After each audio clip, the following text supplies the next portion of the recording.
तयारी तर चालू आहे तिकडे. मोदी साहेब येणार म्हणजे तयारी करावी लागत नाही.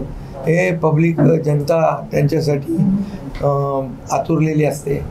त्यांचे विचार ऐकण्यासाठी त्यांना बघायला. काल पण बघितलं ना आपण रोड शोमध्ये एक किती मोठं लोकांमध्ये त्यांच्या प्रति आकर्षण आहे, प्रेम आहे.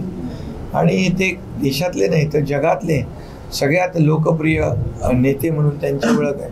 त्यामुळे उद्या देखील मुंबईमध्ये लाखो लोक येतील त्यांची सभा ऐकायला, त्यांना बघायला. अच्छा, त्यांनी भाष्य केलं. आता आमचे विचार बाळासाहेबांचे विचार आहेत.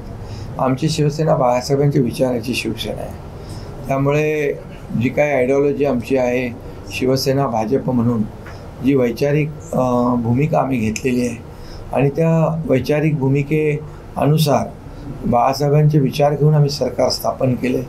आणि म्हणून हे सरकार जे सर्वसामान्यांच्या मनातलं सरकार म्हणून आम्ही काम करतो आहे. त्यामुळे विचारधारा जी आमची आहे ही बाळासाहेबांच्या विचाराची आहे.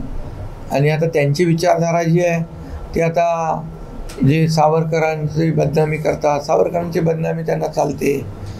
औरंगजेबाची बाजू घेतात. याकूब मेमन ज्यांनी बॉम्बस्फोट केले त्याच्या कबरीचं उदात्तीकरण करतात.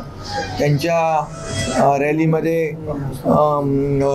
पाकिस्तानचे झेंडे फडकतात. त्यांच्या रॅलीमध्ये 93चा बॉम्बलासवाला आरोपी इक्बाल मुसा प्रचार करतो.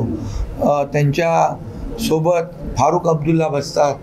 त्यांच्यासोबत काँग्रेस जे पाकिस्तानची बोली बोलतात ते बसतात. त्यामुळे विचारधारा आमची जी आहे, आमची देशभक्तीची विचारधारा आहे, राष्ट्रनिष्ठेची विचारधारा आहे आणि बाळासाहेबांची विचारधारा आहे.